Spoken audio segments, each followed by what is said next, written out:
Coucou tout le monde, j'espère que vous allez bien. Alors aujourd'hui nous sommes le 14 février, en ce jour où je tourne la vidéo. Ce sera une vidéo sur la série The Crown. Vous êtes de plus en plus nombreux à aimer ces exercices qui vous permettent d'apprendre à analyser, à voir si vos radars fonctionnent de plus en plus et votre capacité d'analyse. Si vous avez cette capacité d'analyse dans cette série, ça veut dire que vous renforcez cette capacité d'analyse dans votre vie de tous les jours. Vous aimez beaucoup jouer à ça, vous êtes beaucoup à m'en parler, et cela vous permet aussi de travailler la dissociation, puisque ça vous demande d'être concentré, et concentré à ce que disent les gens, à ce que font les gens, pour détecter les red flags. Donc ça, c'est très intéressant. Avant de tourner cette vidéo, j'ai tourné une vidéo sur les énergies générales pour Chaser et Runner. Et cette vidéo-ci sera sûrement publiée avant. Sachez que la vidéo qui a précédé, elle déménage. Hein. Vous vous prenez un fumant. Vous prenez un fumant sur ce que les guides ont constaté, que vous avez merdé dans le portail de la trahison, du contrôle. Vous êtes encore méga contrôlant dans la résistance à utiliser votre libre arbitre, à pas écouter les conseils, à faire le contraire, à être très contrôlant. Et il y a un fumant qui vient d'être enregistré dans la vidéo d'avant. Vous penserez à moi quand vous me verrez avec ce pull-là. Ça sera une vidéo comme ça, où je suis dans la même tenue. Et ça déménage, autant pour Chaser que pour Runner. Voilà. Donc en tout cas, je vous le dis, moi je... Wow. Cette vidéo va déménager, je vous le dis. Donc j'espère que... profitez-en, essayez de revoir les vidéos de janvier là pour vous donner un coup de pied au cul, parce que je pense que vu comme ils sont énervés, les foudres vont tomber secs. Voilà. Donc moi j'ai fait mon job, j'ai transmis les messages. Maintenant on va passer à la vidéo The Crown. Donc là on parle de l'épisode 4 de la saison 3. On y parle d'une situation d'injustice, d'accord? Ah, j'avais oublié. J'en rigole encore.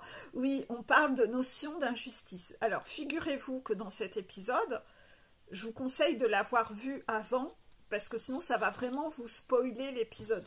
Je suis obligée de vous raconter l'épisode. Je ne peux pas faire autrement. Donc, je vous conseille d'aller voir l'épisode avant. D'accord? Donc là, arrêtez si vous n'avez pas vu l'épisode. Voilà. Donc, allez voir cet épisode et vous revenez me voir ici après. Donc, figurez-vous que la reine n'a pas été augmentée au niveau de son salaire depuis visiblement trop longtemps. Donc, visiblement, vous vous rendez pas compte, ils sont obligés de se serrer la ceinture. Bon, c'est relatif. Se serrer la ceinture, comment? Bah, figurez-vous qu'ils ont été obligés de revendre le yacht. Ils ont été obligés de revendre un yacht. Merde! Mais quelle injustice! Donc, en fait,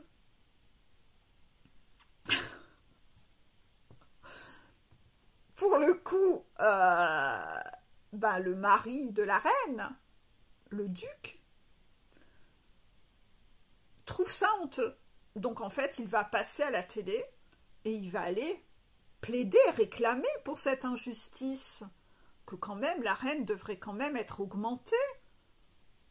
Et donc, il essaye d'attirer la compassion des Anglais en leur disant « Non, mais quand même, on est obligé de se serrer la ceinture, nous, au palais. On a été obligé de revendre un yacht. » Donc, vous pensez bien que le public qui entend ça, qui eux sont en train de vivre une crise économique, ça les fait pas sourire. Lui, il pensait attirer la compassion et faire ça dans le but de la stratégie de obtenir cet argent. Les gens sont complètement choqués d'entendre ça. C'est tellement à 10 000 lieues de la réalité de eux ce qu'ils vivent dans la vie.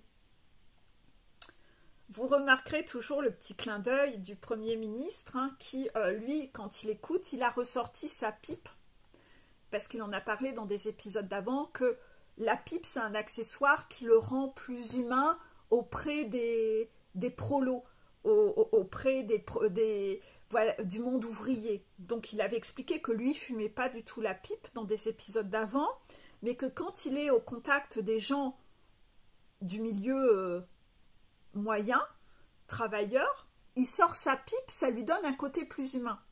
Et là, vous allez rire parce que vous voyez, il y a un gros plan sur le fait que pour écouter, il a ressorti sa pipe. Donc là, moi, j'ai pas pu m'empêcher de rire en revoyant ce clin d'œil de la manipulation sur le paraître pour avoir l'air d'eux. Donc ça, vous penserez à moi.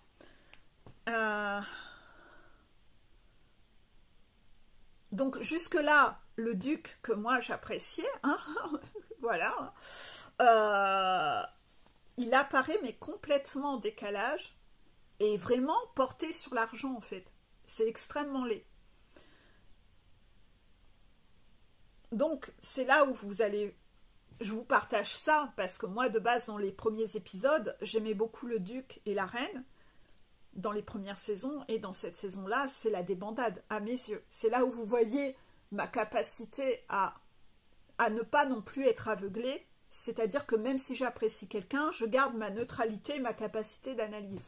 Voilà, les guides me disent, parle-en de ça, de ta capacité, parce que eux, quand ils aiment quelqu'un, ils sont dans un déni, ils n'ont plus de capacité d'analyse. Et en fait, c'est ça que les guides aiment bien, c'est que je vous montre que moi, de base, la reine et le duc, je les aimais bien. Donc là, bah, je tombe des nues en voyant ça, mais je ne suis pas dans un déni. J'excuse pas leur comportement. Mais vous, quand vous aimez quelqu'un, par contre, vous excusez les comportements. Attention à la compassionnite et la pardonnite. Hein.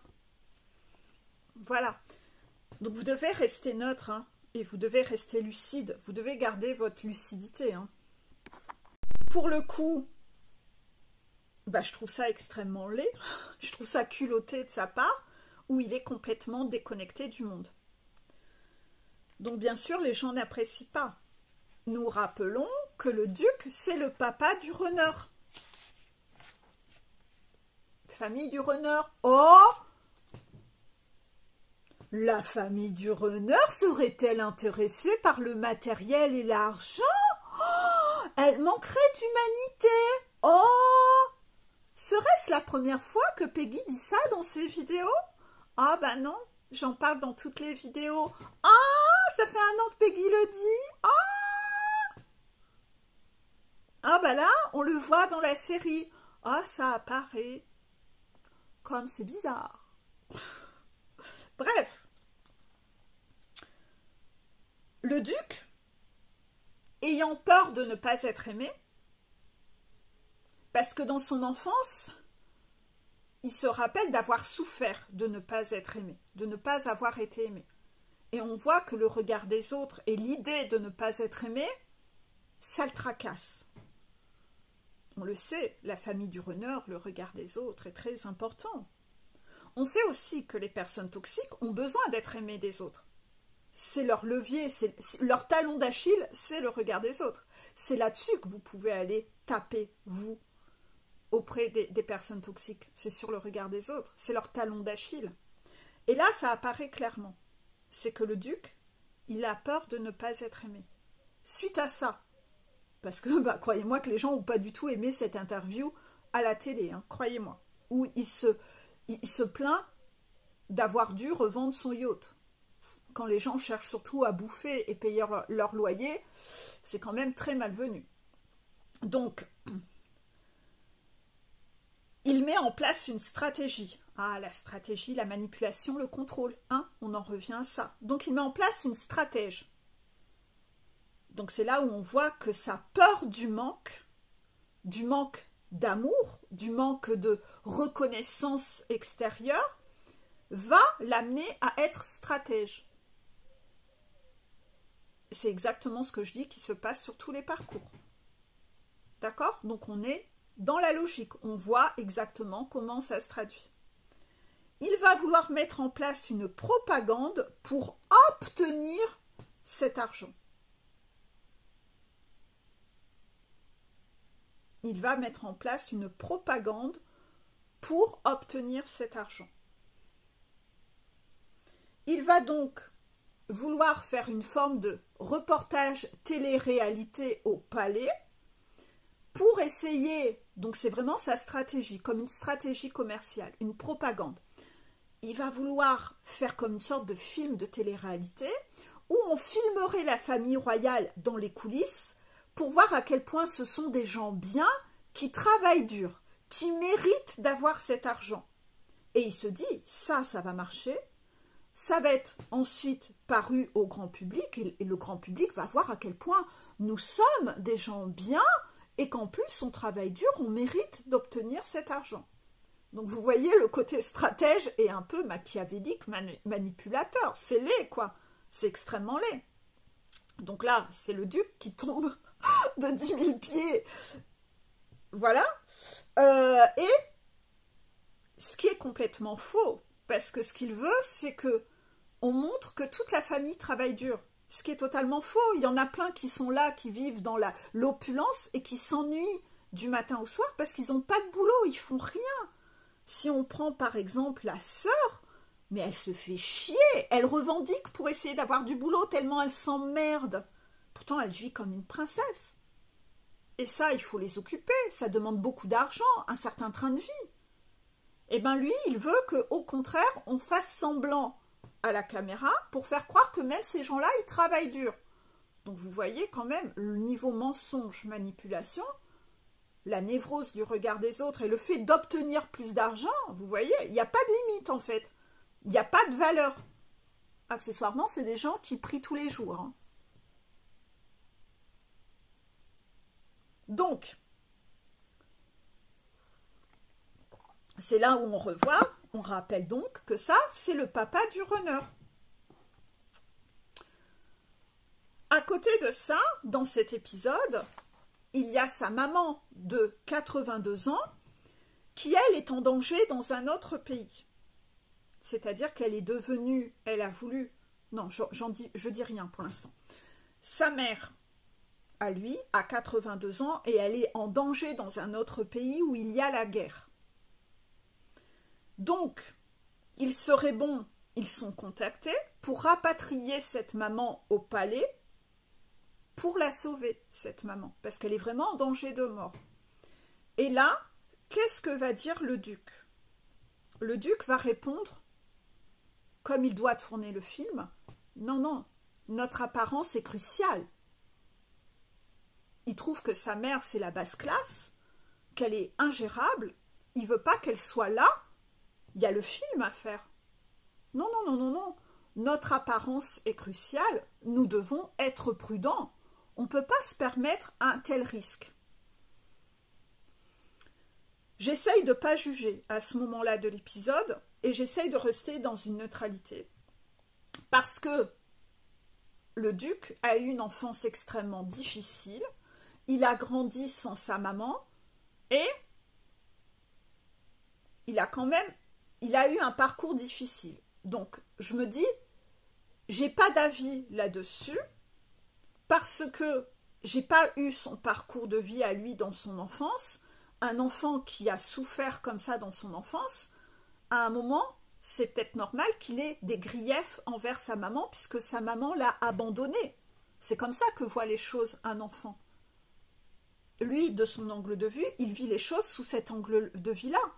Donc, qu'il ait des griefs envers sa mère et une rancœur, je me dis, bah, inévitablement, ça peut arriver, ça ne me regarde pas. Donc, je suis juste spectatrice et je reste neutre à ce moment-là. La reine, l'épouse, n'est pas vraiment d'accord avec l'avis de son mari. Visiblement, elle trouve pas ça cool, quand même, de laisser cette vieille dame en danger. Donc là, visiblement, elle a retrouvé une once de cœur. Son cœur de pierre, il y a peut-être une petite étincelle par rapport aux épisodes d'avant. Je suis étonnée. Elle décide de prendre quand même la décision de rapatrier la mère. On voit quand même encore ce côté chez la reine, ce côté très matriarcal, où c'est la femme qui décide, et même si ça concerne son mari et sa mère, c'est finalement elle qui prend la décision. Mais c'est un peu comme tout le temps en fait. puisque dans tous les épisodes, on voit qu'elle interfère beaucoup. C'est souvent elle qui veut utiliser son poste de reine pour prendre les décisions du couple, vis-à-vis des enfants, etc. Ça retranscrit, ça ressort à chaque fois. Donc là, on voit quand même ce côté un peu matriarcal, où finalement, il n'y a pas de réelle conversation entre eux, et elle prend quand même la décision derrière son dos. Bon, qu'elle ait bien agi ou pas, on ne sait pas ce qu'on aurait fait à la place. D'accord? En tout cas, il y a du bon et du pas bon là-dedans. Voilà. Donc, sans communication, c'est surtout ça qui m'a choquée, c'est qu'elle l'alerte même pas de « ben écoute, moi je suis pas d'accord avec toi, je trouve quand même qu'il faudrait qu'on la fasse venir quand même, tu peux pas... » Enfin, quand même, elle est quand même en danger de mort, même si t'as pas envie d'être en contact directement avec elle, le palais est tellement grand qu'on peut la mettre dans une aile où tu la verras pas trop. Non, elle fait les choses en douce. C'est ça qui me dérange un peu, voilà. Donc, on voit une femme qui fait vraiment les choix seule. Ça, c'est typique des familles des runners. C'est que c'est là, on est dans un schéma matriarcal. C'est la femme qui décide. C'est la mama. La mama. C'est duchesse. Donc là, on retrouve le côté toxic mama quand même. Ce côté toxic mama qui est une femme castratrice. Hein, dans son couple, c'est une femme castratrice. Toutes les toxic mamas sont des femmes castratrices dans leur couple. Donc là, on en voit le côté matriarcal. Et puis, lui, il a quand même de la colère envers sa maman, du fait qu'elle n'a jamais eu ce rôle de maman. Donc voilà, bon. Je reste neutre, j'observe, j'attends la suite de l'épisode. Puis ensuite, il y a une scène qui, pour ce fameux reportage tourné, il y a une scène où on les réunit tous devant la télé pour faire croire que, vous voyez, au palais, les gens de la famille royale sont une famille comme tout le monde. Le soir, ils sont tous dans le canapé et ils regardent la télé tous ensemble. Donc, c'est très orchestré, c'est très fake. Tout est faux, tout est faux. Donc, eux-mêmes, les membres de la famille, sont dans le canapé devant la télé et ils disent aux journalistes, qu'est-ce qu'on doit faire? Qu'est-ce qu'on doit faire? Et les journalistes disent, vous faites comme une soirée normale. Ils répondent, c'est pas une soirée normale, hein, parce que une soirée normale, on serait tous isolés dans notre triste solitude. Ils disent même à un moment, c'est déjà bien assez beau qu'on ait forcé de passer du temps ensemble à Noël, si en plus on est encore en plus de passer du temps ensemble les soirs, alors là, quelle horreur. Donc tout ça est dit ouvertement, devant les journalistes. C'est pas une soirée normale, hein, nous on passe pas du temps ensemble, on n'aime pas être ensemble, on s'aime pas en fait. C'est dit clairement en fait. C'est pas une soirée normale, parce qu'en temps normal, nous serions isolés dans notre triste solitude. Donc en fait, tout est vraiment du fake, du faux, de la propagande. Donc vous voyez à quel point la famille du runner est dans la manipulation, les masques pour le regard des autres, pour être aimé. C'est ni plus ni moins que ce que je raconte depuis 1 an en vidéo. On continue.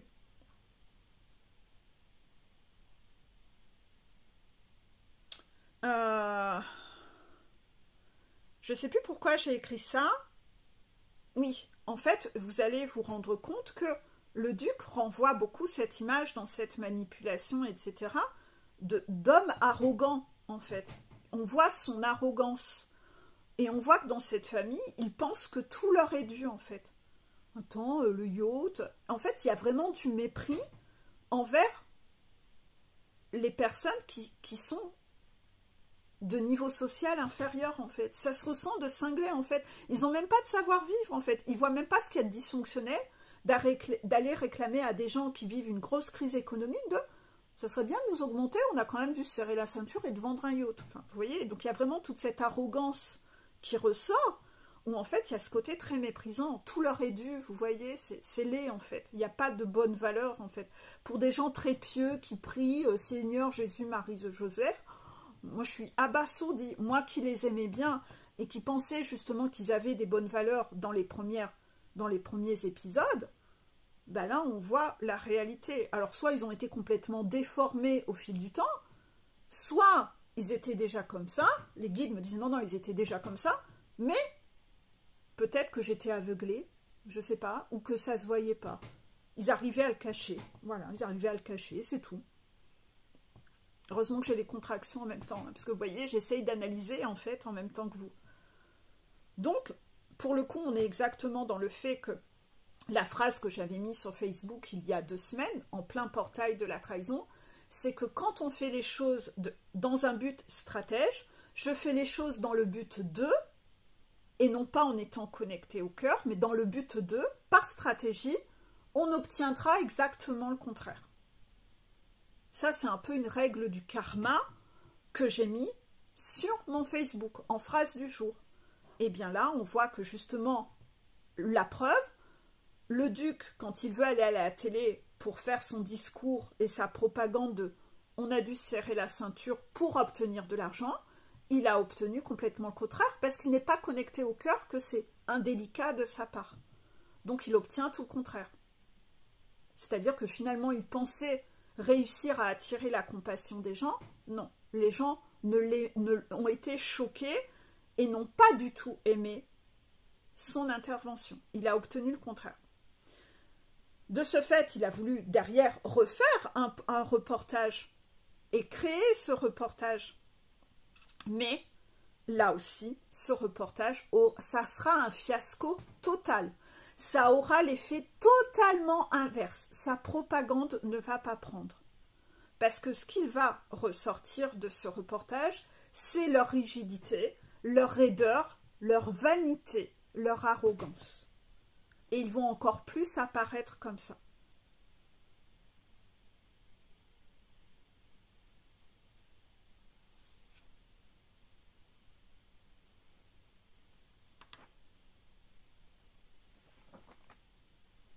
À un moment, je sais plus comment ça se passe, mais le duc va sortir une phrase, et je sais plus à qui, mais je l'ai noté dans mes notes. Il va dire « Avez-vous besoin de dire ce que vous pensez avec franchise implacable ?» Ouais, ça fait chier hein, de dire la vérité, c'est pas bien. Hein. Non, faut pas dire la franchise. Donc voilà, avez-vous besoin de dire ce que vous pensez avec une franchise implacable? Oui. Oui, ça dérange. Hein. On n'aime pas dans cette famille hein, qu'on parle avec franchise. Non, pas du tout. Donc finalement, ça a été un fiasco total. Ils ont été mais complètement laminés. Mais un truc de cinglé en fait. Complètement laminés. Donc, le duc ne s'arrête pas. Nouvelle stratégie. Nouvelle stratégie. Il convoque la princesse Anne. La princesse Anne, il la convoque parce que elle, c'est quand même le personnage le plus économe de la famille, la moins matérialiste, la moins intéressée par l'argent. Donc il se dit, on va la faire interviewer. Si on ne nous aime pas pour notre côté matérialiste, elle va remonter l'estime de la famille. Bon, accessoirement, en temps normal, il n'en a rien à foutre de la princesse Anne, mais là, elle est intéressante, elle a une utilité. C'est quand même, dans cette famille, on fonctionne par intérêt. On aime les gens par intérêt, contraction. Donc, en fait, là, on voit, écoute, princesse Anne, toi, tu es la plus économe, écoute, je décide à ta place, tu vas faire l'interview. Elle n'a pas envie. Hein. Ouais, mais on s'en fout. On décide à la place. Oui, attends, fais pas chier à toi. Tu peux être un Playmobil qui va m'intéresser, tu vas faire l'interview. Princesse Anne, qui à ce moment-là, moi je la connaissais pas, a l'air vraiment moins conne qu'eux, elle va faire comme une sorte de piège et elle va organiser que la personne qui sera interviewée, elle va faire semblant d'être malade et dans la pièce, elle va mettre la fameuse maman du duc, celle de 80 ans, celle qu'il faut cacher parce qu'on a honte d'elle. Elle va orchestrer que c'est elle qui va se faire interviewer. Et elle le fait exprès. Cette dame apparaît comme une schizophrène qui a été internée à l'asile, etc. Donc en fait, le duc, c'est comme ça qu'il la voit, il a honte d'elle. Il veut pas. Il a honte de sa mère. Et là, Anne, la princesse Anne, va faire exprès que ce soit elle qui soit interviewée. Pas par malveillance. Hein, parce que elle a vu qui était cette mère. Et elle, elle apprécie cette dame, elle apprécie ses valeurs. En effet, le duc va avoir des foudres, hein. Dans cet épisode, on voit que le duc, il a des foudres, et il finit par accepter d'aller voir sa mère à ce moment-là.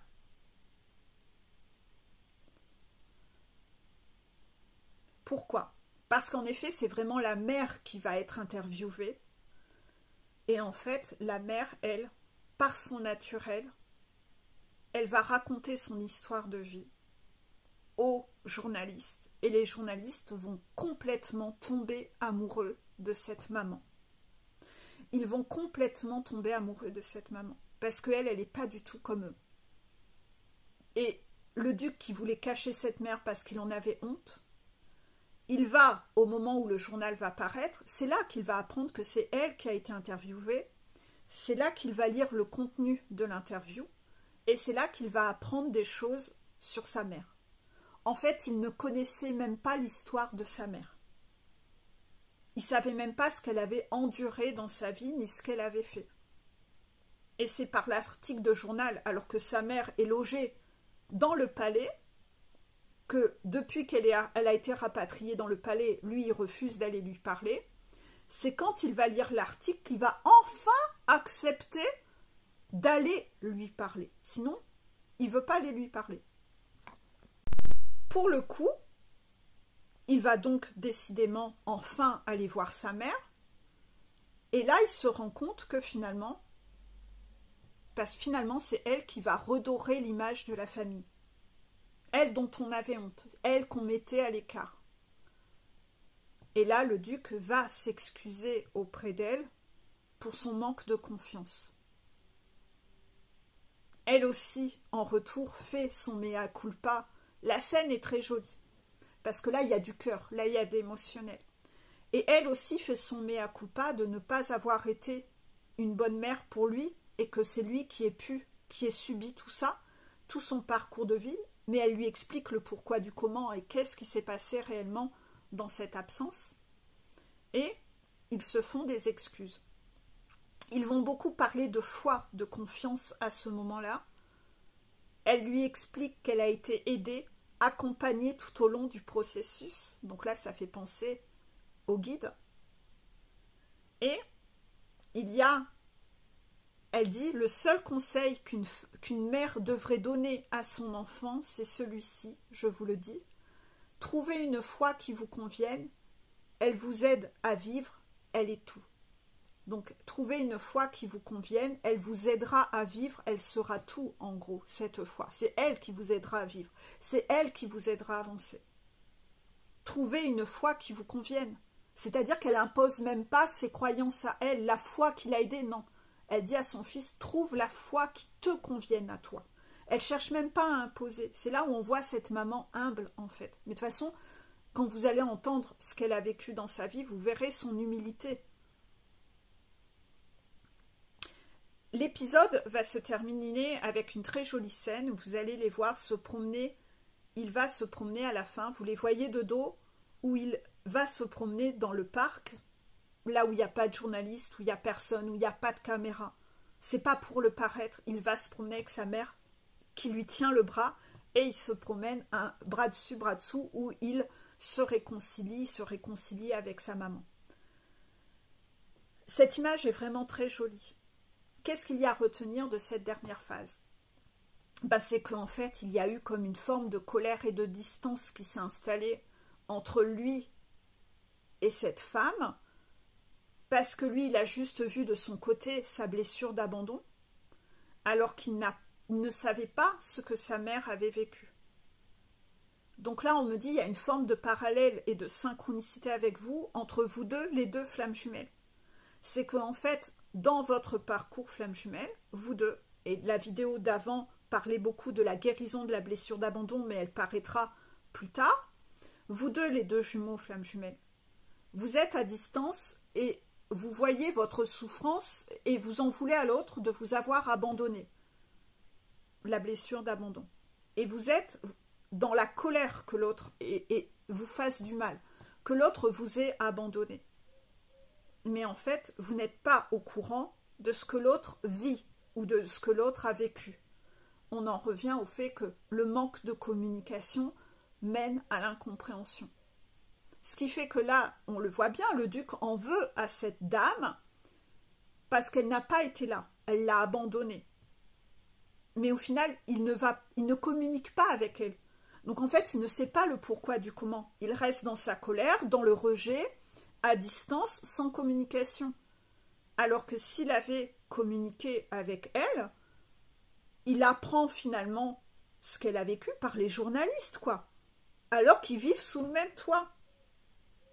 Donc vous voyez quand même le manque de communication.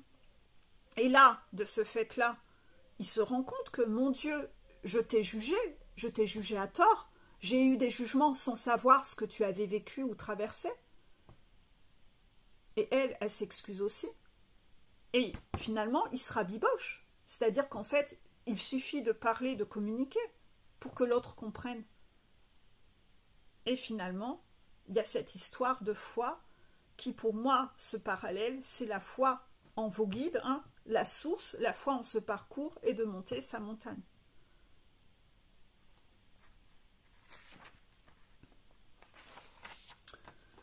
Est-ce que j'ai tout dit?